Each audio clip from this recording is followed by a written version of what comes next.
আপনি এখন হলে উঠতে পারবেন না। ছাত্রদলকে একটি ভিলেন ক্যারেক্টার দিতে চাই। তারা নাকি 5ই আগস্ট রাতে ঢাকা বিশ্ববিদ্যালয়ের হলগুলো দখল করতে চেয়ে এস.এম. ফরহাদ তিনি ব্যাপকভাবে একটি মিথ্যাচার করেছেন। গত 3 থেকে 4 মাস তাকে কেউ ক্যাম্পাসে দেখেনি।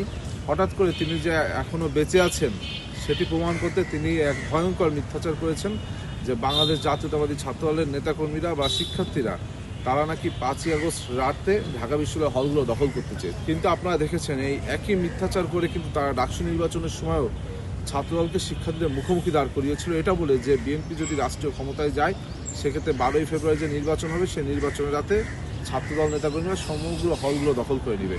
কিন্তু আপনারা দেখছেন যে 12ই ফেব্রুয়ারি জাতীয় নির্বাচনে বিএনপির সংখ্যাগরিষ্ঠতা লাভের পরেও আজকে 3.5 মাস পেরিয়ে গেছে কিন্তু কোনো হলে কিন্তু এই ধরনের কোনো অনাকাঙ্ক্ষিত ঘটনা ঘটেনি, বরং প্রত্যেকটি হলে ছাত্রদলের নেতৃবৃন্দ সহ সকল অন্যান্য যে ক্রিয়াশীল ছাত্র সংগঠন রয়েছে তাদের একটি শান্তিপূর্ণ সহাবস্থান সেখানে কিন্তু লক্ষ্য করা যাচ্ছে। কিন্তু আমরা বারবার দেখছি যে আমরা আসলে আমাদের মাঝে মধ্যে হতাশাগ্রস্ত হয়ে যাচ্ছে, আমাদের মাঝে মধ্যে আমরা দ্বিধায় পড়ে যাচ্ছি যে কাদের সাথে আমরা রাজনীতি করছি। 5ই আগস্টের পরে তো আমরা ভেবেছিলাম যে ছাত্রলীগ বিতাড়িত হয়েছে, এখন একটি সুস্থ সুন্দর বাংলাদেশে আমরা একটি গণতান্ত্রিক বাংলাদেশ বিনির্মাণ করব, একসাথে ঐক্যবদ্ধভাবে আমরা রাজনীতি করবো, বাংলাদেশকে সামনের দিকে এগিয়ে নিয়ে যাব। কিন্তু আমরা দেখছি বাংলাদেশ যখনই সামনের দিকে এগিয়ে যাচ্ছে ঠিক তো সেই সময় একদল ভয়ঙ্কর মিথ্যাচারিতা করে সমাজে ফিতনা ফ্যাসাদ তৈরি করতে হচ্ছে, বিশেষ করে ক্যাম্পাসগুলোকে তারা অস্থিতিশীল করতে যাচ্ছে। কিন্তু এই ধরনের রাজনৈতিক সহযোগিতা তো আমরা চাইনি, কেননা যারা আমরা কাদের সাথে রাজনীতি করছি, কাদের সাথে নিয়ে আমরা আগামী দিনের বাংলাদেশ বিনির্মাণ করতে যাচ্ছি, যারা সুযোগ পেলেই মিথ্যাচার করে, যারা সুযোগ পেলেই ছাত্রদলকে শত্রু হিসেবে শিক্ষার্থীদের সামনে হাজির করতে চায়, যারা সুযোগ পেলেই ছাত্রদলকে একটি ভিলেন ক্যারেক্টার দিতে চায় বাংলাদেশের ছাত্র সমাজের কাছে। সুতরাং আমি বলতে চাই যে এস.এম. ফরহাদকে যে ছাত্রদল তো হল দখল করেনি, বরং ছাত্রলীগের বেশে দীর্ঘদিন তারা 5ই আগস্টের পূর্বে হলগুলোতে ছিল।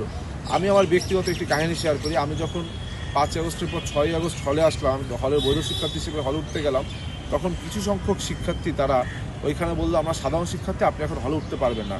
আমি তাদেরকে আমার হলের বৈধ আইডি কার্ড দেখালাম যে আমি কেন উঠতে পারবো না। তারা বলছে যে আপনার হলের বৈধ আইডি কার্ড আছে ঠিকই, কিন্তু উঠতে হলে আপনাকে এখন আবার নতুন করে অ্যাপ্লিকেশন করতে হবে, ভাইবা দিতে হবে, তারপর উঠতে হবে। আমি তাদেরকে প্রশ্ন ছুড়ে দিলাম যে তাহলে আপনারা এখনও কেন আছেন? তারা বলছে যে আমরা তো আগে থেকেই ছিলাম। তো আমি বললাম যে আপনারা আগে থেকে ছিলেন, সেই সময় তো ছাত্রলীগের আনুকল্যে সকলকে থাকতে হয়েছে, এখন তো নতুন বাংলাদেশ, এখন তাহলে আমার তো ওই সময় থাকার রাইটস ছিল, তারা আমাকে থাকতে দেয়নি, তাহলে আপনারা কেন থাকবেন, আপনারাও নতুন করে অ্যাপ্লিকেশন করেন। তখন তারা বললো না আমরা সাধারণ শিক্ষার্থী, এটা আমাদের সিদ্ধান্ত। তখন আমি ভেবেছিলাম যে নতুন বাংলাদেশ ঠিক আছে, শিক্ষার্থীদের মতামতকে প্রাধান্য দেওয়া উচিত। আমি কিন্তু আবার নতুন করে অ্যাপ্লিকেশন করে ভাইবা দিয়ে আমার প্রায় 3 মাস লেগেছিল হলে উঠতে। পরবর্তীতে হলে ওঠার 2 মাস পেরোতে দেখলাম যারা সেদিন সাধারণ শিক্ষার্থীর বেশে কথা বলেছিল তারাই এই ডাকসু নির্বাচনের শিবিরের বিভিন্ন প্রার্থীরা ফিরে এসেছে। তারাই বিভিন্ন আপনার সেই সময় তারা চালু করলো যে হলগুলোর বিভিন্ন শিক্ষার্থীদের যে প্রতিষ্ঠানগুলো রয়েছে, ডিবেটিং ক্লাব, নাট্য সংসদ, আপনার বাঁধন, রক্তদান ক্লাব সহ সকল ক্লাবে তারা একটি নিয়ম করলো যে কোনো রাজনৈতিক সংশ্লিষ্ট ব্যক্তিরা এই সংগঠন বা ক্লাব সমূহের প্রেসিডেন্ট সেক্রেটারি হতে পারবে না।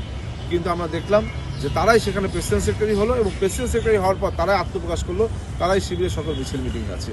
অর্থাৎ এই যে এক ধরনের প্রতারণা, আপনাদের নিশ্চয়ই মনে আছে যে 5ই আগস্টের পরে তারা প্রত্যেকটা ক্যাম্পাসে রাজনীতিমুক্ত ক্যাম্পাস চাই বলে একটি বাবল তুলেছিল যে তারা অন্য কাউকে রাজনীতি করতে দেবে না, নিজেরাই রাজনীতি করবে।